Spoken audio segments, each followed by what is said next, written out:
Hello, मेरा नाम है अभिषेक और स्वागत करता हूं बच्चों आप सभी का हमारे इस खूबसूरत से प्यारे से प्लेटफॉर्म पे जिसका नाम है जेआर कॉलेज। तो यार कैसे हो आप सभी लोग? आई होप आप लोग एकदम बढ़िया होंगे, आप लोग की पढ़ाई एकदम बढ़िया चल रही होगी बच्चों। तो जैसे कि आपको पता है हमने हमारे इस प्लेटफॉर्म पे शुरू किए हुए हैं 12th केमिस्ट्री के लेक्चर्स। सही है, जहां पे हमने आपके ऑलमोस्ट सारे चैप्टर्स कंप्लीट कर दिए हैं। सिर्फ लास्ट के कुछ चैप्टर्स बचे हुए हैं बच्चों, जिनमें से वन ऑफ द चैप्टर है आपका इंट्रोडक्शन टू पॉलीमर केमिस्ट्री। सही है, पॉलीमर केमिस्ट्री हमने शुरू किया हुआ है। पिछले 3 लेक्चर से हमने कई सारी बातें पढ़ रखी है बच्चों इस चैप्टर के बारे में, जहां पे हमने मेनली क्लासिफिकेशंस पढ़ा था। एक्चुअली पॉलीमर बहुत सारे अलग अलग बेसिस पे क्लासिफाई किए गए हैं। टोटल 6 क्लासिफिकेशन थी। तो अगर आपने नहीं पढ़ा है, नहीं समझा है बच्चों, तो जाकर पिछले कुछ लेक्चर्स देख लेना। छोटे छोटे लेक्चर्स मैंने बनाए थे ताकि आप चीजों को फटाफट से देख सको और इजीली कंप्लीट कर सको। सही बात है, ठीक है। तो बच्चों आज के कुछ लेक्चर्स में हम लोग शुरू करने वाले हैं अपने पॉलीमर्स की स्टडी। इसका मतलब क्या है, हम लोग अपने पॉलीमर्स को स्टडी करेंगे। बहुत सारे पॉलीमर के नाम मैंने आपको बताए थे लेक्चर नंबर 3 में, अगर आपने देखा होगा तो ठीक है। अगर आपने नहीं देखा बच्चों, तो मैं आपसे सिर्फ एक ही रिक्वेस्ट करूंगा कि इस पूरे के पूरे सीरीज को लेक्चर बाय लेक्चर देखिए। सही है, बीच से कोई भी लेक्चर अगर आप उठा के देखोगे तो ज्यादा ज्यादा चांसेस होंगे कि आपको चीजें बेटर तरीके से नहीं समझ में आएगी। सही है, तो मैं यही आपसे गुजारिश करूंगा, यही आपसे रिक्वेस्ट करूंगा बच्चों कि आप लेक्चर बाय लेक्चर चीजों को देखिए। From lecture number 1 to and जितने भी लेक्चर्स बनेंगे उतने सारे लेक्चर्स आप सीरीज वाइज देखना। सही बात है। लेक्चर नंबर 3 हमने एंड किया था बच्चों, जहां पर मैंने आपको बहुत सारे अलग अलग पॉलीमर्स के नाम बताए थे और मैंने बताया था इतने पॉलीमर्स हमें कवर करने हैं। इन सारे पॉलीमर्स के स्ट्रक्चर, किस पॉलीमर कौन सी चीजों से बना हुआ है, उसका प्रिपरेशन, उसका रिएक्शन, साथ ही साथ उनके केमिकल प्रॉपर्टीज और यू कैन से उनके जनरल प्रॉपर्टीज और उनके यूजेस। ये सारी फैक्टर्स बच्चों हमें हर एक पॉलीमर के बारे में पढ़नी है और उसी चीज की शुरुआत बच्चों हम लोग करने जा रहे हैं आज के इस लेक्चर के।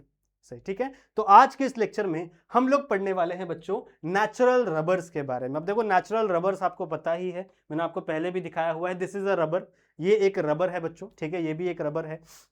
तो इनके बारे में कुछ हम लोग स्टडी करेंगे, इनके इलास्टिसिटी फैक्टर के बारे में स्टडी करेंगे, इसकी रिजिडिटी हम कैसे बढ़ा सकते हैं उसके बारे में हम स्टडी करेंगे, इनका स्ट्रक्चर क्या होता है, किस तरीके से ये बनते हैं, इनका प्रिपरेशन कैसे होता है। तो वो सारी चीजें आज के इस वाले लेक्चर में हम लोग कवर करने वाले हैं, यानी लेक्चर नंबर 4 में हम लोग कवर करने वाले हैं। तो ध्यान से पूरा लेक्चर देखेंगे। सही बात है, ठीक है। एक और बात आपको बता दूं कि अगर आप आपने हमारे इंस्टाग्राम पे हमें फॉलो नहीं किया होगा तो जरूर से फॉलो कर लेना बच्चों। वहां पे भी हम लोग बहुत सारी चीजें शेयर करते रहते हैं।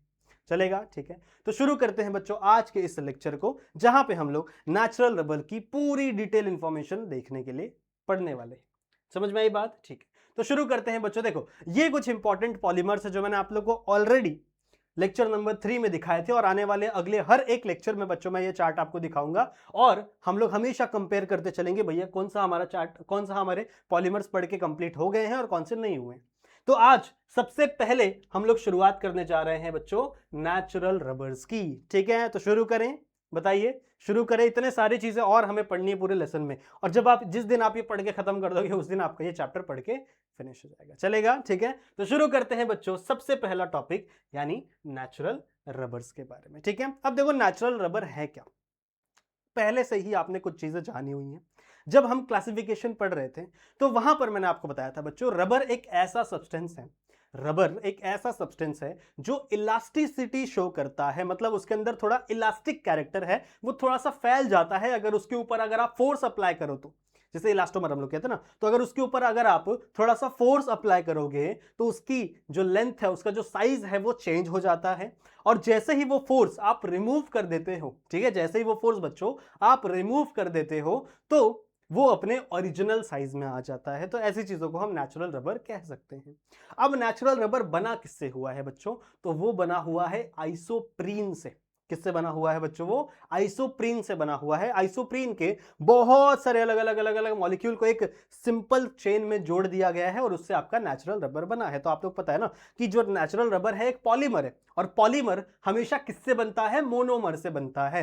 तो नेचुरल रबर का जो मोनोमर है that is nothing but isoprene. ठीक है, तो उसी के बारे में बच्चों हम लोग सारी इंफॉर्मेशन आज कवर करेंगे। तो आ जाओ देखते हैं एक एक करके क्या होता है नेचुरल रबर। तो मैंने यहां पे क्या लिखा हुआ है देखो, पहले वो पढ़ लो। It has a high molecular mass. ठीक है, जो नेचुरल रबर है उसका मोलिकुलर मास काफी ज्यादा होता है, बहुत ज्यादा बच्चों इसका मॉलिक्यूलर मास होता है and it has a linear polymer. ये कैसा पॉलीमर है? Linear polymer. अब देखो ये चीजें मैंने आप लोग को ऑलरेडी सिखाई हुई है। Linear polymer, branch polymer, cross linked polymer, this are the classification of polymers on the basis of chain, on the basis of how monomer are attached. सही बात है, ये बातें ऑलरेडी हो चुकी है इसके पहले ना, क्लासिफिकेशन ऑफ पॉलीमर वाले लेक्चर्स के अंदर। तो मैंने वहां पे बताया था कि लीनियर पॉलीमर क्या होते हैं, जो पॉलीमर्स जिनके मोनोमर्स एक स्ट्रेट लाइन में अरेंज होते हैं वो लीनियर पॉलीमर। कुछ ऐसे होते हैं ब्रांचेस फॉर्म करते हैं बच्चों, कुछ ऐसे लाइन है फिर वहां से कुछ ब्रांचेस निकल रही है, फिर कुछ नई ब्रांचेस निकल रही है, तो ऐसे ब्रांचेस फॉर्म होने वाले पॉलीमर भी एग्जिस्ट करते हैं दुनिया में। और साथ ही साथ एक क्रॉस लिंक्ड पॉलीमर भी होता है, जैसे मान लो दो ब्रांच गया है और दो अपना लीनियर पॉलीमर गया, उसके बीच में एक क्रॉस लिंक्ड पॉलीमर भी आपको देखने के लिए मिलता है। लेकिन अगर मैं बात करूं नेचुरल रबर की, तो नेचुरल रबर कैसा पॉलीमर है बच्चों? ये एक लीनियर पॉलीमर है, मतलब इसके जितने भी मोनोमर्स होंगे वो एक लीनियर फॉर्म में, एक स्ट्रेट चेन के फॉर्म में, एक स्ट्रेट चेन के फॉर्म में बच्चों क्या होंगे? अटैच होंगे। सही बात है। किसका पॉलीमर है बच्चों? ये होता है आइसोप्रीन का पॉलीमर। ठीक है, किसका? इसका मोनोमर क्या है? Isoprene. So I can say, what should I say? I can say बच्चों द मोनोमर ऑफ, किसका मोनोमर बच्चों? नेचुरल रबर का। Monomer of natural rubber is equal to isoprene. No what is mean by isoprene? अगर आपको सिर्फ और सिर्फ isoprene ये शब्द पता होगा तो शायद आप इसका जो आंसर है वो नहीं बता पाएंगे, इसका जो स्ट्रक्चर है वो नहीं ड्रॉ कर पाएंगे। तो हमारे पास आइसोप्रीन का एक दूसरा नाम भी है। हमारे पास बच्चों आइसोप्रीन का एक दूसरा नाम भी है। क्या नाम है वो? क्या नाम है बच्चों? वो है 2 मिथाइल, या फिर रुको नीचे लिखता हूं मैं। आइसोप्रीन का बच्चों दूसरा नाम है, इसको और लिख देता हूं, और 2 मिथाइल, ठीक है, 2 methyl 1,3 butadiene. So this is the IUPAC nomenclature. ये नॉर्मल नाम, कॉमन नाम है और ये IUPAC नाम है। आप सब बच्चों को पता है IUPAC क्या होता है, नॉर्मल क्या होता है, क्योंकि हम लोग ने ऑलरेडी पूरा ऑर्गेनिक केमिस्ट्री साथ में पढ़ा है। सही है, पूरा ऑर्गेनिक केमिस्ट्री बच्चों हमने साथ में पढ़ा है। From lesson number 10 to lesson number 14 हमने सारे ऑर्गेनिक केमिस्ट्री पूरे मैंने साथ में पढ़े। तो सबका मैंने आप लोग को IUPAC नोमेनक्लेचर लिखना सिखाया था, पढ़ना सिखाया था। सही बात है। तो isoprene is a common name. Isoprene क्या है? Common name. पर इसका IUPAC नेम क्या है बच्चों? 2 मिथाइल, यहां पे एक डैश आएगा obviously, 2 methyl comma dash 1,3 butadiene. ठीक है, तो अगर मैं इसका स्ट्रक्चर ड्रॉ करूं, आइसोप्रीन का अगर मैं स्ट्रक्चर ड्रॉ करूं, या फिर 2 मिथाइल 1,3 ब्यूटाडाइन का अगर मैं स्ट्रक्चर ड्रॉ करूं, तो इसका स्ट्रक्चर कैसा दिखता है? देखो मैंने आपको सिखाया है IUPAC नोमेनक्लेचर अगर आपके पास है तो उससे आप स्ट्रक्चर ड्रॉ कर सकते हो। कैसे ड्रॉ करोगे? देखो पेरेंट कार्बन की चेन कौन सी है? ब्यूटाडाइन। सही बात, मतलब ब्यूटेन है। ब्यूटेन में कितने कार्बन होते हैं? मीथेन, इथेन, प्रोपेन, ब्यूटेन, मतलब 4 कार्बन है टोटल। सही बात है। तो यहां पे मैं 4 कार्बन सबसे पहले ड्रॉ करता हूं। रुको, 1 2 3 4, मैंने क्या कर दिया बच्चों? 4 कार्बन को ड्रॉ कर दिया। उसके बाद सेकंड पोजीशन पे, जैसे मान लो इसको मैं नंबरिंग कर देता हूं, this is carbon number 1, this is carbon number 2, this is carbon number 3, this is carbon number 4। I hope आप लोग को क्लियरली दिख रहा होगा। ठीक है, this is carbon number 1, this is 2, this is 3 and this is 4। Second position पे क्या है? मिथाइल का ग्रुप है सेकंड पोजीशन पे। सो this is the second position. इस पोजीशन पे मिथाइल का ग्रुप है। मिथाइल मतलब क्या होता है बच्चों? CH3। सो इस पोजीशन पे क्या रखा हुआ है? CH3 रखा हुआ है। सही बात है। And first and third position पे क्या है? ब्यूटाडाइन है। डाइइन मतलब क्या? 2 डबल बॉन्ड है। इन मतलब क्या होता है? डबल बॉन्ड ना। तो यहां पे 2 डबल बॉन्ड रखे हुए हैं। कौन कौन से पोजीशन पे? एक फर्स्ट पोजीशन पे और एक थर्ड पोजीशन पे। तो मतलब यहां पर एक डबल बॉन्ड है और यहां पर एक डबल बॉन्ड है। समझ में आ गया? अब हाइड्रोजन को बैलेंस कर दो। कार्बन की वैलेंसी 4, बॉन्ड कितना बनाया है इसने? इस वाले कार्बन ने 2 बॉन्ड बनाया है, मतलब यहां पे कितने आएंगे? 2 हाइड्रोजन आएंगे। समझ में आ गया? यहां पे भी देखो कार्बन की वैलेंसी 4 होती है, इसने 2 बॉन्ड बनाया है, मतलब 2 बॉन्ड खाली है, तो इसकी वैलेंसी यहां पे भी कितने कार्बन आ गए? 2 कार्बन आ गए, यानी CH2 हो गया। इस कार्बन को देखो कितनी वैलेंसी होती है कार्बन की? 4। इसने कितने बॉन्ड बनाए हैं? 1 2 3 4, मतलब इसके ऊपर कोई भी हाइड्रोजन नहीं आएगा। इस कार्बन को देखो, कार्बन की वैलेंसी 4 होती है, इसने कितने बॉन्ड बनाए हैं बच्चों? 3 बॉन्ड बनाए। ध्यान से देखो कितने बॉन्ड बनाए इसने? 3 बॉन्ड, 1 2 3, मतलब इसको 1 हाइड्रोजन देना पड़ेगा। ठीक है, इसको 1 हाइड्रोजन देना पड़ेगा। तो मान लो मैं ऊपर यहां पर एक हाइड्रोजन लिख देता हूं। So this is the structure of isoprene, और you can say this is the structure of 2-मिथाइल 1,3-ब्यूटाडाइईन। ठीक है, समझ में आ गया? तो सिर्फ आइसोप्रीन अगर आपको पता है ना तो आप स्ट्रक्चर ड्रॉ नहीं कर पाओगे बच्चों। सिर्फ और सिर्फ अगर आपको आइसोप्रीन पता है तो शायद आप सिर्फ स्ट्रक्चर नहीं ड्रॉ कर पाओगे, लेकिन अगर आपको इसका IUPAC नॉमेनक्लेचर पता है तो yes you can draw the structure of this. आप इसका स्ट्रक्चर ड्रॉ कर सकते हो। समझ में आ गई बात? बताओ मेरे को, बताओ मेरे को, इतनी बातें समझ में आ गई हैं। अब इससे हम लोग किसका फॉर्मेशन करेंगे? नेचुरल रबर का फॉर्मेशन करेंगे, बिकॉज नेचुरल रबर क्या होता है? पॉली आइसोप्रीन होता है। पॉली आइसोप्रीन मतलब बहुत सारे आइसोप्रीन जब एक लाइन में अरेंज हो जाते हैं, एक स्ट्रेट चेन में अरेंज हो जाते हैं, तो उसे ही आप क्या कहते हो? नेचुरल रबर कहते हो। ठीक है, तो इसका प्रिपरेशन हम लोग नेक्स्ट पढ़ने वाले हैं। प्लीज इसका स्क्रीनशॉट ले लीजिए बच्चों, प्लीज इसका स्क्रीनशॉट ले लीजिए, प्लीज प्लीज प्लीज प्लीज इसका स्क्रीनशॉट ले लीजिए। हो गया? स्क्रीनशॉट ले लो या फिर वीडियो पॉज करके लिख सकते हो आप, कोई प्रॉब्लम नहीं। हो गया? डन? डन है बच्चों? ठीक है, डन है, ओके, वेरी गुड। तो अब हमें स्टडी करना है कि how will you prepare it. यहां से किसका प्रिपरेशन आपको करना है? रबर का प्रिपरेशन करना है, नेचुरल रबर का। सो हम पढ़ेंगे प्रिपरेशन ऑफ नेचुरल रबर। हम क्या पढ़ेंगे? Preparation of natural rubber. ठीक है, रबर हमको बनाना है। No what is rubber? अभी हम लोग ने बताया व्हाट इज रबर बच्चों। Rubber is a polymer. Rubber क्या है? एक पॉलीमर है। किसका पॉलीमर है? आइसोप्रीन का पॉलीमर है। सो कैन आई से, क्या मैं ये बात कह सकता हूं, क्या मैं ये बात कह सकता हूं कि नेचुरल रबर, क्या मैं ये बात कह सकता हूं बच्चों, natural rubber is equal to, किसके बराबर होगा वो? पॉली आइसोप्रीन के। हाँ बताओ, क्या मैं ये कह सकता हूं बच्चों कि नेचुरल रबर किसके बराबर होगा? पॉली आइसोप्रीन के बराबर होगा। No what is mean by isoprene? You know isoprene, isoprene अभी आपने देख लिया क्योंकि नेचुरल रबर आपका आइसोप्रीन से बना है। लेकिन क्या सिर्फ एक आइसोप्रीन से बना है क्या नेचुरल रबर? नहीं, ऐसे हजारों लाखों आइसोप्रीन जब एक लाइन में अरेंज हो गए, जब एक लाइन में अरेंज हो गए बच्चों, उसे आप नेचुरल रबर कहोगे। तो मैंने एक वर्ड लगा दिया है पॉली। पॉली का मतलब होता है बहुत सारे। पॉली का मतलब क्या होता है बच्चों? मेनी। ठीक है, पॉली का मतलब क्या होता है? मेनी, मतलब बहुत सारे। इसको आप कह सकते हो एन, एन नंबर। एन बोलते हैं ना, जैसे हम लोग इसमें पढ़ते हैं, मैथ्स में पढ़ते हैं कि there are N number of people in the country, there are N number of ये, there are N number of वो। तो एन नंबर मतलब क्या है?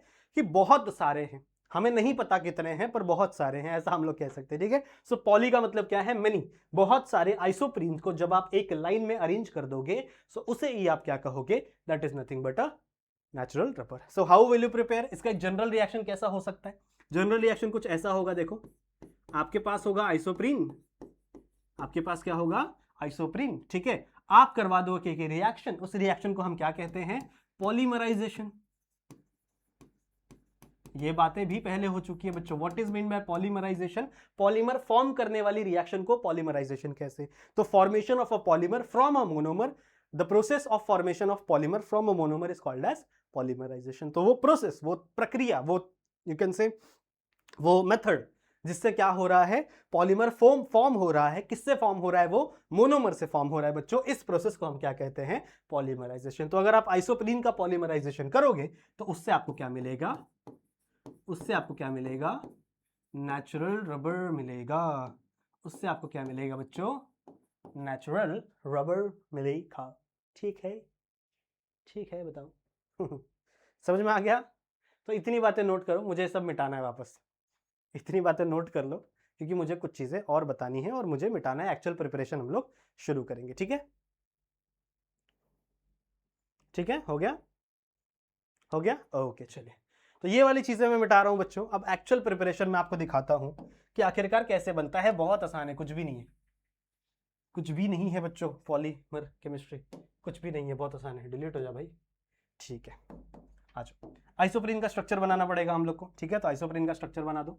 यहाँ पे है CH2 डबल बॉन्ड C, यहाँ पे मैंने लगा दिया CH3 यहाँ पे सिंगल बॉन्ड CH और यहाँ पे है बच्चों आपका CH2 और यहाँ पे डबल बॉन्ड। सही बात है। तो 1 ऐसे बना दो 1 2 3 4 1 2 3 4 this is 4 carbon. Second carbon पे क्या है मिथाइल ग्रुप और फर्स्ट कार्बन और थर्ड कार्बन पे क्या लगा हुआ है डबल बॉन्ड। आप यहां से गिन रहे हो ना 1 2 3 4 लेफ्ट टू राइट जा रहे हो ना, तो लेफ्ट टू राइट जाने में कहां पे डबल बॉन्ड आ रहा है, तो जब लेफ्ट टू राइट जा रहे हो तो फर्स्ट कार्बन पे डबल बॉन्ड आ रहा है और थर्ड कार्बन पे डबल बॉन्ड आ रहा है। सो दैट्स वाई इसका नाम क्या हो जाएगा, इसे हम कहेंगे 2 मिथाइल / 1,3 ब्यूटाडाइन, या फिर इसी को आप क्या कह दोगे, इसी को आप क्या कह दोगे बच्चों, इसी को आप क्या कह दोगे आइसोप्रीन, कॉमन नेम। ठीक है, कॉमनली इसी को आप क्या कह दोगे बच्चों, आइसोप्रीन कह दोगे। सो आई होप आपको ये चीज समझ में आ गई होगी। ठीक है, आई होप आपको ये चीज, इतना चीज तो आपको क्लियर हुआ होगा क्योंकि ये चीज मैंने 2 बार बता दी। अब यहां पे होती है रिएक्शन, कौन सी रिएक्शन होती है बच्चों, पॉलीमराइजेशन। यहां पे क्या होती है पॉलीमराइजेशन, मतलब ये वाला कंपाउंड हम लोग n नंबर्स लेंगे, n नंबर मतलब समझ रहे हो, बहुत सारे नंबर में ले लेंगे। ये वाला जो कंपाउंड है इसे हम लोग बहुत सारे नंबर में ले लेंगे। ठीक है, तो होता क्या है पता है, होता कुछ नहीं है, ऐसे ही कंपाउंड्स इधर भी अटैच हो जाएंगे और ऐसे ही कंपाउंड्स इधर भी अटैच हो जाएंगे। तो इस वाले कार्बन से भी ऐसा ही कंपाउंड अटैच हो जाएगा, इस वाले कार्बन से भी ऐसा ही कंपाउंड अटैच हो जाएगा। तो कैसा बताता हूं, आ जाओ कैसा हो जाएगा, देखो कैसा दिखेगा, देखो कुछ ऐसा दिखेगा, नीचे बना रहा हूं थोड़ा सा। ठीक है, आपके पास है एक carbon, double bond CH2 CH3 C, यहां पे H बना देता हूं मैं, और डबल बॉन्ड CH2, ये आपका आइसोप्रीन है। अब ये सेम कंपाउंड यहां पे भी कनेक्ट होने वाला है, सेम कंपाउंड यहां पे भी कनेक्ट होने वाला है, बिकॉज ये n नंबर बनने वाले ना बच्चों। तो मतलब यहां पे भी एक आपका कार्बन कनेक्ट होगा, इस तरफ भी क्या होगा बच्चों, एक आपका मान लो CH2, ये वाला कार्बन इस तरफ ऐसा कनेक्ट हो गया। तो अब आप मेरे को बताओ, इस कार्बन की वैलेंसी तो बहुत ज्यादा होगी, इस कार्बन की वैलेंसी तो बहुत ज्यादा हो गई ना बच्चों, ये वाले कार्बन की वैलेंसी बहुत, कार्बन की वैलेंसी कितनी होती है 4, मतलब कार्बन ज्यादा से ज्यादा 4 बॉन्ड बनाएगा, उससे ज्यादा बॉन्ड नहीं बनाएगा। लेकिन इस कार्बन को अगर आप ध्यान से देखो, जो बाजू वाले से बॉन्ड बना रहा है, इस कार्बन की वैलेंसी 5 हो गई है। क्यों, क्योंकि देखो 2 बॉन्ड यहां पे, 2 हाइड्रोजन के साथ और 1 बॉन्ड यहां पे, मतलब 5 बॉन्ड हो गए हैं। तो इस सिचुएशन में जब पॉलीमराइजेशन होता है ना बच्चों, जब पॉलीमराइजेशन होता है तो ये डबल बॉन्ड बच्चों क्या होता है, टूट जाता है।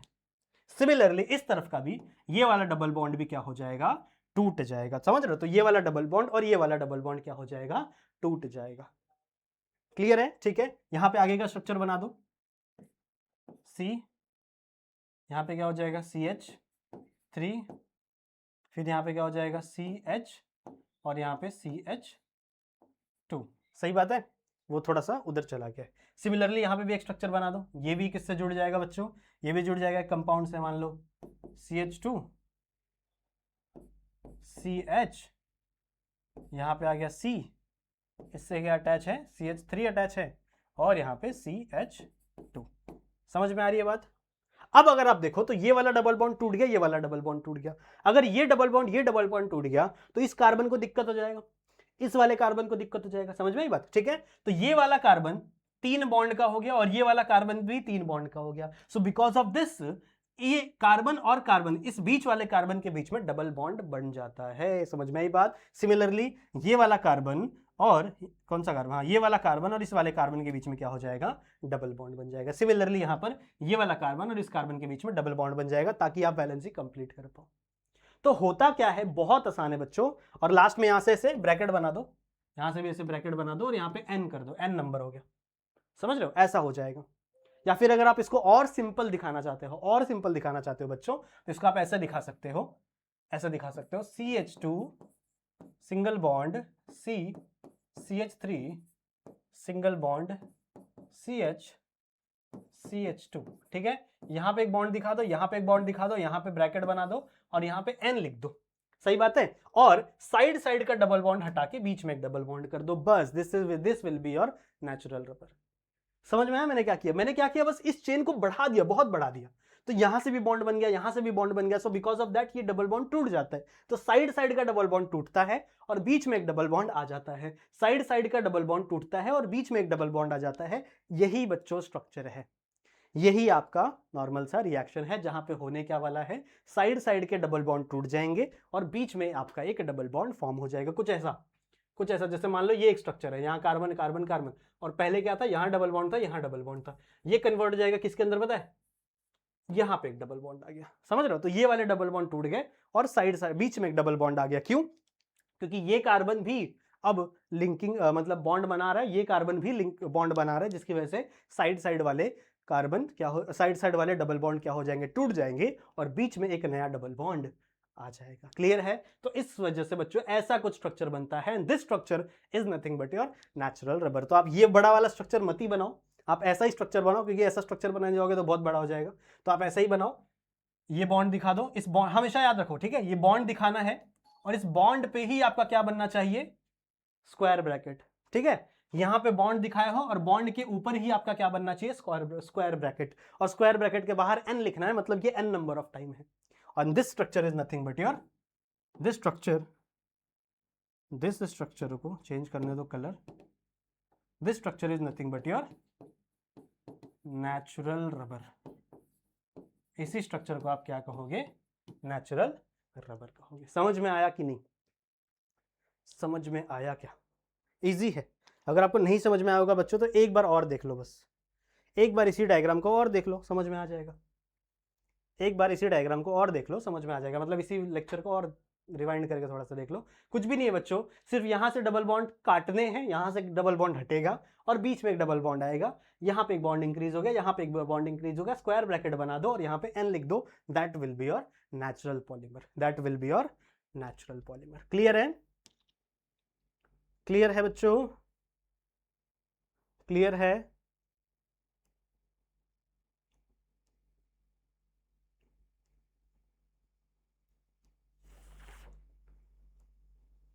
समझ में आ गया?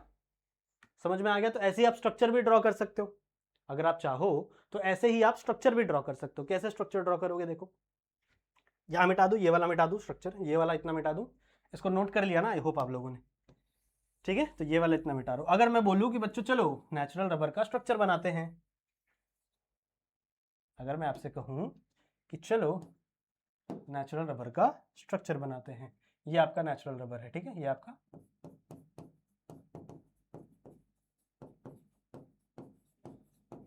ठीक है, समझ में आ गया। अगर मैं आपको बोलूं कि चलो नेचुरल रबर का स्ट्रक्चर बनाते हैं, तो कैसे बनाओगे, कैसे बनाओगे, देखो आप ड्रॉ करोगे, आप ड्रॉ करोगे, यहां पे एक कार्बन, यहां पे एक कार्बन, यहां पे एक कार्बन, यहां पे एक कार्बन, ये 4 कार्बन हो गए। सेकंड पोजीशन पे एक CH3 और इस वाले पोजीशन पे एक हाइड्रोजन, सही है। सेकंड वाले पोजीशन पे एक CH3, इस वाले पोजीशन पे एक हाइड्रोजन। यहां डबल बॉन्ड होना चाहिए था, पर साइड साइड वाला डबल बॉन्ड हट के कहां पे डबल बॉन्ड आ जाता है, बीच में डबल बॉन्ड आ जाता है। सो ये आपका स्ट्रक्चर है। सिमिलरली ऐसा हो सकता है, जैसे मान लो ये आपका स्ट्रक्चर है, फिर यहां से आपका दूसरा कार्बन कनेक्ट हो जाएगा, ठीक है, इस जगह से आपका कोई दूसरा कार्बन कनेक्ट हो जाएगा, मान लो ये यहां एक कार्बन, ठीक है, ओके, यहां एक कार्बन, यहां एक कार्बन, यहां एक कार्बन, फॉर एन एग्जाम्पल। इसमें भी आप कंसिडर करो, दिस इज कार्बन नंबर 1 2 3 4, तो ये आपका सेकंड नंबर कार्बन है, सेकंड नंबर कार्बन पे क्या आना चाहिए, CH3 आना चाहिए, तो आपका CH3 आ गया।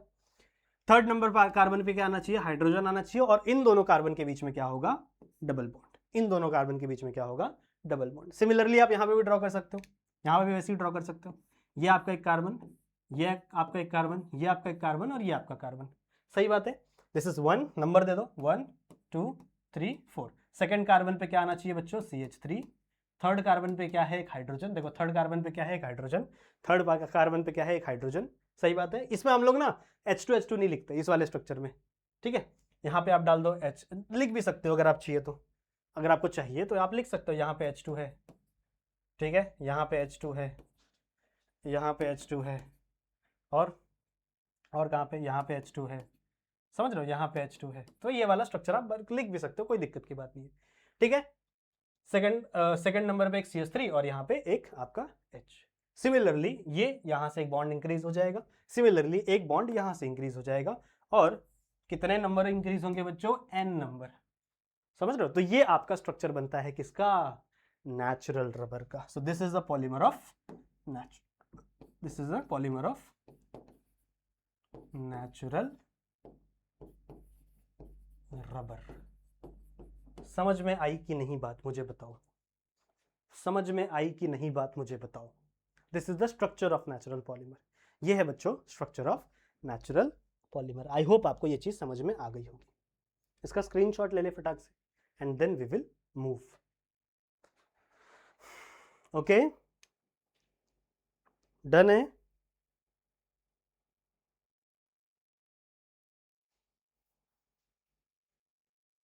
डन है बच्चों? आगे चलें, आगे चलें। चलो नेक्स्ट मूव करते हैं। अगला है बच्चों प्रॉपर्टीज ऑफ नेचुरल रबर। ठीक है, कुछ चीजें मैंने यहां पे लिख कर भी लाया हूं मैं। सो प्रॉपर्टीज ऑफ नेचुरल रबर, क्या है प्रॉपर्टी ऑफ नेचुरल रबर? आइए पढ़ो, मेरे साथ साथ पढ़ो। पॉली आइसोप्रीन, अब आपको समझ में आ गया होगा पॉली आइसोप्रीन क्या होता है। So polyisoprene molecule has cis configuration. कौन सा कन्फिग्रेशन होता है? Cis configuration. कैसे? यहां पे देखो, यहां पे देखो, इस वाले स्ट्रक्चर में देखो, अगर आप ध्यान से देख सकते हो तो खाली इतना इमेजिन करो, इतना। यहां पे बीच में कार्बन है, यहां पे बीच में कार्बन है, carbon to carbon double bond. हमेशा carbon to carbon double bond पे ही हम लोग क्या देखते हैं? सिस कन्फिग्रेशन देखते हैं। सही बात है। तो यहां पे भी H2 है, ऑब्वियस सी बात है। यहां पे भी H2 है, यहां पे भी H2 है। तो सेम साइड में same number of group present हो, सेम साइड में सेम टाइप का ग्रुप प्रेजेंट हो। यहां पे भी CH2 है और यहां पे भी CH2 है, अपोजिट साइड में अब सेम ग्रुप नहीं होता। सेम साइड में अगर सेम ग्रुप प्रेजेंट हो तो उसको हम लोग क्या बोलते हैं? सिस कन्फिग्रेशन। ये हम लोग ने ऑलरेडी ऑर्गेनिक केमिस्ट्री में सीखा हुआ है। तो बच्चों यहाँ पे सेम साइड में सेम ग्रुप प्रेजेंट होता है, that's why polyisoprene molecule have cis configuration. सही बात है, ठीक है। It has weak van der Waals forces. इसके बीच में जो फोर्सेस होता है दो मॉलिक्यूल के बीच में, ये एक मॉलिक्यूल और ये दूसरा मॉलिक्यूल, ठीक है। तो इन दोनों के बीच में ये जो फोर्स है, this is nothing but weak van der Waals force. कौन सा फोर्स है बच्चों? Van der Waals force. और वंडरवॉल फोर्स हमें पता है वीक बॉन्ड है काफी ज्यादा। Because of this it has a coiled structure. कैसा स्ट्रक्चर होता है बच्चों इसका? Coiled structure. ऐसा ऐसा ऐसा ऐसा ऐसा कॉइल्ड स्ट्रक्चर होता है। It can stretch and have the elastic property. अब आपको पता ही है रबर जो है बच्चों वो क्या हो सकता है? स्ट्रेच हो सकता है, उसे आप जितना चाहो उतना स्ट्रेच कर सकते हो। So it has a elastic property, उसके पास इलास्टिसिटी होती है, and because of that property आप उसे स्ट्रेच कर सकते हो। और अगर आप बहुत ज्यादा स्ट्रेच करोगे, अगर कहाँ गया मेरा इलास्टिक पॉलीमर कहाँ है? मेरा नेचुरल रबर गायब हो गया। यही तो मेरे को पसंद नहीं, ठीक है। आधी चीजें मेरी गायब हो जाती। तो अगर आप किसी भी इलास्टिक को, किसी भी रबर को ज्यादा जोर से खींचोगे तो वो टूट भी जाता है। क्यों टूटता है? क्यों टूटता है? Because it has a weak van der Waals force. बच्चों उसके पास वीक वंडरवॉल फोर्स होता है, इसलिए अगर आप उसको ज्यादा ही ज्यादा स्ट्रेच कर दो, बहुत ज्यादा स्ट्रेच कर दो तो टूट जाता है। कि देखा ना आपने कभी रबर को भी, रबर आप बहुत ज्यादा स्ट्रेच करो तो टूट जाता है, पर उसके बाद स्ट्रेचिंग वाली एबिलिटी होती है। So these are the properties of natural rubber. Clear है? समझ में आ गया? आई होप आपको समझ में आया होगा, ठीक है। आई होप आपको ये चीजें क्लियर हुई होंगी। अच्छा, अगला टॉपिक एक और है इसी में, दैट इज कहां गया? हाँ, वेल्कनाइजेशन ऑफ रबर। अगला टॉपिक है बच्चों vulcanisation of rubber. Now what is mean by vulcanisation? अब देखो ये वर्ड शायद आपने पहली बार सुना होगा। वेल्कनाइजेशन का मतलब क्या हुआ? जैसा मैंने अभी आपको बताया कि रबर्स के बीच में बहुत ही वीक बॉन्ड होता है, एंड बिकॉज ऑफ दैट अगर आप रबर को बहुत ज्यादा स्ट्रेच करो, बहुत ज्यादा जोर से खींचो तो वो टूट जाते हैं। सही बात है। रबर को अगर आप बहुत ज्यादा जोर से खींचो तो वो टूट जाते हैं। क्यों टूट रहे हैं वो? क्योंकि उनके अंदर जो फोर्स है, फोर्स ऑफ अट्रैक्शन है, वो वंडरवॉल फोर्स है, and van der Waals force is a weak force. Van der Waals force कैसी होती है? वीक फोर्स होती है बच्चों। बिकॉज ऑफ दैट वो इजीली टूट जाते हैं। सही बात है। इस चीज को, इस प्रॉपर्टी को, इस वीकनेस को सही करने के लिए हम लोग करते हैं वेल्कनाइजेशन ऑफ रबर। हम लोग क्या करते हैं देखो, ध्यान से सुनो। अभी मैं आप लोग को ये नहीं पढ़ा रहा, अभी मैं आप लोग को डेफिनेशन नहीं बता रहा, पहले मैं आपको सिखा रहा हूं। रबर का स्ट्रक्चर कैसा होता है? सीधा सीधा स्ट्रेट चेन होता है रबर। अभी मैंने आपको बताया रबर कैसा होता है? लीनियर स्ट्रेट चेन होता है। तो मान लो एक ये चेन है रबर की, एक ये चेन है रबर की, एक ये चेन है एक ये चेन है रबर की। समझ लो ऐसे बहुत सारे अलग अलग चेन्स प्रेजेंट होती है रबर में। रबर में बच्चों ऐसी बहुत सारी चेन प्रेजेंट होती है। तो अगर मान लो इस रबर को मुझे स्ट्रांग बनाना है, मुझे क्या करना है, इस रबर को बहुत ज्यादा स्ट्रांग करना है, बहुत ही मजबूत करना है भाई, इसको कितना भी खींच लो टूटे ना। इस रबर को टफनेस बनाना है, रिजिडिटी देना है थोड़ी सी, मतलब इलास्टिसिटी तो रहेगी पर थोड़ा सा इसको स्ट्रांग बनाना है। तो मैं क्या करूंगा बताएं, मैं क्या करूंगा बताएं, मैं क्या करूंगा बच्चों, यहां पर कुछ मॉलिक्यूल्स को डालूंगा ताकि वो यहां पर ऐसे क्रॉस लिंक स्ट्रक्चर बना ले। रुको कलर चेंज करने दो। यहां पर कुछ मॉलिक्यूल्स को डालूंगा ताकि वो ऐसा क्रॉस लिंक स्ट्रक्चर बना ले, समझ रहे हो, ये इसके बीच में क्या बना ले, क्रॉस लिंक स्ट्रक्चर। मतलब इन सारे अलग अलग चेन को पकड़ने के लिए, इन सारे अलग अलग चेन को पकड़ने के लिए ये कैसा स्ट्रक्चर बना ले, क्रॉस लिंक्ड स्ट्रक्चर। कैसा स्ट्रक्चर बना ले बच्चों, क्रॉस लिंक्ड स्ट्रक्चर बना ले। And because of this cross linked structure आपके जो रबर्स हैं वो थोड़े ज्यादा रिजिड हो सकते हैं, थोड़े ज्यादा पावरफुल हो सकते हैं, मतलब और यू कैन से थोड़े ज्यादा टफ हो सकते हैं। तो रबर को टफ बनाने की प्रोसेस को, रिजिड बनाने की प्रोसेस को ही हम क्या कहते हैं, वल्कनाइजेशन ऑफ रबर कहते हैं। आई होप आपको समझ में आया होगा। अब इस डेफिनेशन को पढ़ो ध्यान से, क्या लिखा है बच्चों, द प्रोसेस बाय विच, एक प्रोसेस है by which a network of cross linked, एक नेटवर्क होगा बच्चों किसका, क्रॉस लिंक्ड का, वो इंट्रोड्यूस किया जाएगा किसके अंदर, इलास्टोमर के अंदर। और कौन सा इलास्टोमर हम पढ़ रहे हैं, हम रबर पढ़ रहे हैं। सही बात है, कौन सा इलास्टोमर हम पढ़ रहे हैं बच्चों, रबर पढ़ रहे हैं। मतलब रबर के अंदर आप एक क्रॉस लिंक्ड नेटवर्क को इंट्रोड्यूस करोगे जिससे वो और ज्यादा शक्तिशाली होगा, जिससे वो रबर और ज्यादा पावरफुल हो जाएगा। इसी को हम क्या कहते हैं, वेल्कनाइजेशन ऑफ रबर। इसी को हम क्या कहते हैं बच्चों, vulcanisation of rubber. So I hope आपको वेल्कनाइजेशन क्या होती है वो समझ में आ गया होगा, ठीक है। अब वेल्कनाइजेशन से फायदा क्या क्या है, सुनो, वेल्कनाइजेशन से फायदा क्या क्या है, वेल्कनाइजेशन क्या इनहेंस कर देता है बच्चों, ठीक है। रुको मैं बता रहा हूं, कुछ पॉइंट्स हैं मैं आप लोगों को लिखवा देता हूं।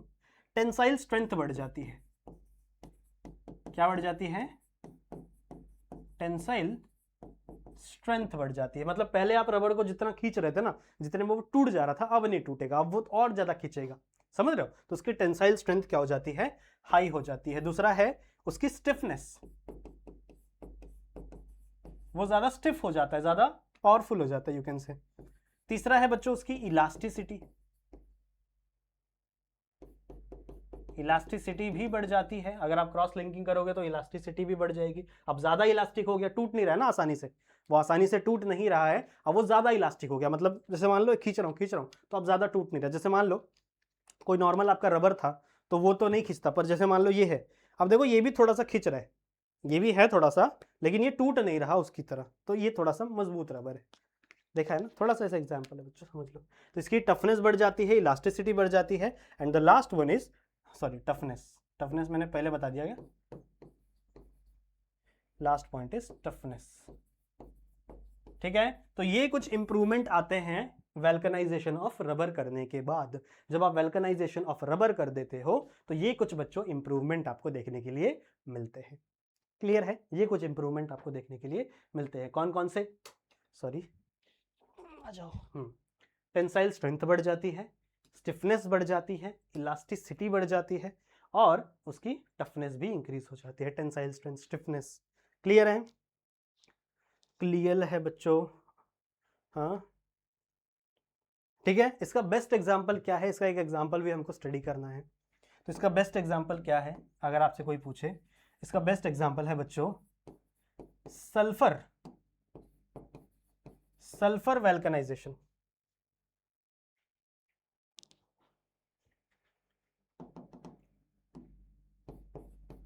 सल्फर वेल्कनाइजेशन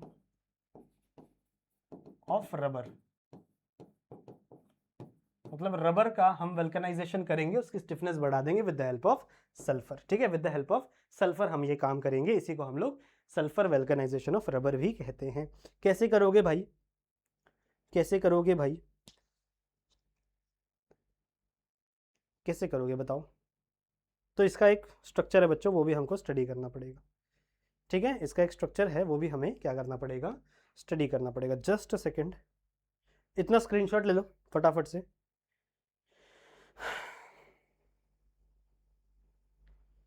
फटाफट से बच्चों क्या करो, इसका स्क्रीनशॉट ले लो, फटाफट से क्या करो, इसका स्क्रीनशॉट ले लो, ठीक है।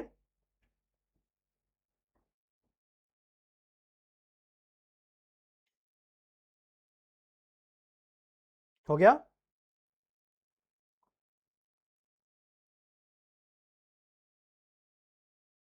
हो गया बच्चों? ओके। अब हम लोग इसको एक्चुअल में करके देखते हैं कि आखिरकार कैसा दिखेगा।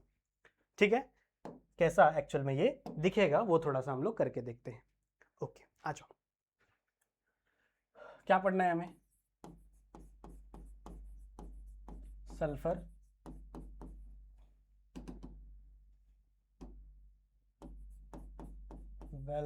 Vulcanization of rubber. ठीक है, तो अलग अलग ऊपर एक चेन होगी, नीचे एक चेन होगी और बीच में एक चेन होगी। तो हर चेन का मान लो मैं आइसोप्रीन बना रहा हूं। हर चेन का मान लो मैं एक आइसोप्रीन बना रहा हूं। कैसा दिखेगा आइसोप्रीन? ये दिखेगा CH2 C double bond C, यहाँ पे रहेगा CH3 और यहाँ पे रहेगा आपका CH2। सही बात है। और ये आगे से ऐसे ऐसे कनेक्ट होगा, ये आगे से ऐसे ऐसे दूसरे से कनेक्ट होगा। सिमिलरली यहाँ पे CH2 C, थोड़ा सा नीचे बनाना पड़ेगा या फिर ऊपर वाले को थोड़ा और ऊपर ले लेते हैं। ठीक है, ठीक है। C यहाँ पे क्या आ जाएगा बच्चों? CH3 C CH2। ठीक है, डबल बॉन्ड यहाँ पे, और ये भी ऐसे कंटिन्यू और ये भी ऐसे कंटिन्यू। मैं 3 अलग अलग चेन बना रहा हूँ। ठीक है, ऊपर एक चेन है, नीचे एक चेन है और एक और चेन बना रहा हूँ। मान लो मैं यहाँ पे CH2 C, यहाँ पे CH3, ठीक है, डबल बॉन्ड C और CH2। ये बच्चों आपका अलग अलग चेन है। ये क्या है बच्चों? आपका अलग अलग चेन है। अब होगा क्या पता है? होगा क्या पता है? इन दोनों कार्बन के बीच में, इन दोनों कार्बन के बीच में यहाँ पे यहाँ पे यहाँ पे यहाँ पे 3 सल्फर की लेयर लग जाती है। 3 सल्फर की चेन बन जाती है, 3 सल्फर की लेयर लग जाती है। तो कैसे दिखेगा वो बच्चों? कुछ ऐसा दिखेगा। यहाँ पे देखो, ऐसे एक सल्फर, फिर ऐसे एक सल्फर, फिर ऐसे एक सल्फर और ये इससे कनेक्ट हो गया। सिमिलरली ये इससे कनेक्ट हो जाएगा, एक ऐसे एक सल्फर, एक सल्फर, एक सल्फर और ये इससे कनेक्ट हो जाएगा। सिमिलरली ये इससे कनेक्ट हो जाएगा, एक सल्फर, एक सल्फर, एक सल्फर और ये इससे कनेक्ट हो जाएगा। सिमिलरली यहाँ से एक सल्फर, एक सल्फर, एक सल्फर और ये इससे कनेक्ट हो जाएगा। समझ में आई बात? तो ये आपका स्ट्रक्चर जो बना है ये वल्कनाइजेशन के बाद बना है। वल्कनाइजेशन करने के लिए, वल्कनाइजेशन करने के लिए बच्चों आपको कुछ एक्चुअली में एंजाइम्स लगाने पड़ते हैं। जैसे मान लो जो आपका नॉर्मल आइसोप्रीन होगा, जो आपका नॉर्मल आइसोप्रीन होगा उसमें आप क्या डालोगे? उसमें आप डालोगे S, यानी कि सल्फर से उसको रिएक्ट करवाओगे। किससे रिएक्ट करवाओगे? सल्फर से रिएक्ट करवाओगे। इन द प्रेजेंस ऑफ, किसके प्रेजेंस में? किसके प्रेजेंस में रिएक्शन करवाओगे बच्चों? तो in the presence of heat, in the presence of heat and one molecule known as ZBX। और एक मॉलिक्यूल है जिसको हम लोग क्या बोलते हैं बच्चों? ZBX। क्या नाम है इसका? जिंक ब्यूटाइल ज़ैंथेनेट। ठीक है, इसका नाम क्या है? यहां पे लिख दूं मैं, यहां पे नाम लिख दूं, जिंक ब्यूटाइल ज़ैंथेनेट। सही है। सो this is the structure, this is the, ये आपका क्या है? एक्सेलरेटर है। मतलब ये रिएक्शन को बढ़ा देता है। एक्सेलरेटर बोल सकते हो या रिएजेंट बोल सकते हो, कैटलिस्ट बोल सकते हो। ठीक है, एक्सेलरेटर बोल सकते हो, कैटलिस्ट बोल सकते हो। तो ये रिएक्शन को स्पीड अप कर देता है बनाने के लिए। ठीक है, तो आपके पास था आइसोप्रीन, आपके पास था सल्फर, बहुत सारे sulphur, n number of sulphur, sorry n number of isoprene, n number of sulphur. तो आपका कुछ ऐसा सा स्ट्रक्चर बनता है। रुको थोड़ा सा इसको साइड में करता हूं।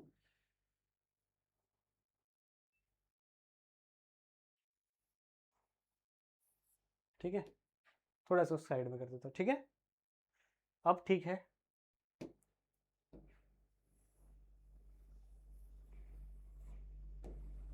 रुक जाओ,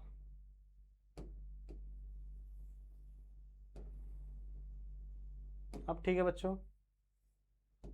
नो, ठीक, नो, करेक्ट। ये आपका आइसोप्रीन, जब n number of isoprene n number of sulphur से रिएक्ट होगा तो in the presence of heat and ZBX, what is ZBX? Zinc butyl ज़ैंथेनेट। इसके प्रेजेंस में बच्चों ये एक एक्सेलरेटर है जिसके प्रेजेंस में कुछ ऐसा स्ट्रक्चर बनता है। मतलब एक आइसोप्रीन और दूसरे आइसोप्रीन के बीच में 3 सल्फर लग जाते हैं। कितने? एक आइसोप्रीन और दूसरे आइसोप्रीन के बीच में टोटल 3 सल्फर लग जाते हैं। और ये आपका स्ट्रक्चर, इसको हम लोग क्या बोलते हैं बच्चों? Vulcanisation of rubber. जहां पे हम लोग इस रबर का स्ट्रेंथ बढ़ा देंगे तो क्या क्या बढ़ जाएगा? मैंने आपको ऑलरेडी लिखा दिया। टेंसाइल स्ट्रेंथ बन जाएगा, स्टिफनेस बढ़ जाएगा, इलास्टिसिटी बढ़ जाएगा और टफनेस हो जाएगा। ठीक है, समझ में आ गई बात? समझ में आ गई बात? तो फटाक से इसका स्क्रीनशॉट ले लो, फटाक से। क्लियर है? आई होप बच्चों आपने इसका स्क्रीनशॉट ले लिया होगा और इतनी बातें आपको अच्छे तरीके से समझ में आ गई होगी। सो इस लेक्चर को मैं यहीं पे एंड करूंगा क्योंकि 40 मिनट का ऑलमोस्ट ये लेक्चर बन गया है। सो और ज़्यादा हम नहीं पढ़ेंगे, ठीक है, वरना आप लोग का दिमाग खराब हो जाएगा और दिमाग की बत्ती गुल हो जाएगी, तो मैं नहीं चाहता। ठीक है, सो इस लेक्चर को यहाँ तक देखने के लिए बहुत बहुत शुक्रिया। इस वीडियो को शेयर कर देना अपने सारे दोस्तों तक, ताकि आप लोग और भी आपके दोस्त अच्छे से पढ़ सकें, ठीक है, और ज़्यादा मार्क्स सिक्योर कर सकें। सही बात है, तो शेयर करो, भलाई का काम होता है, पुण्य मिलता है इससे। चलेगा? वीडियो को लाइक ज़रूर से कर दो, चैनल पर नए हो तो चैनल को सब्सक्राइब जरूर से कर देना बच्चों। मैं मिलता हूँ आप लोगों से ऐसे ही और वीडियो में, जहाँ पे हम लोग और भी बहुत सारी बातें करेंगे इस चैप्टर के बारे में। तब तक के लिए आप अपना ध्यान रखिएगा and keep studying. Bye bye.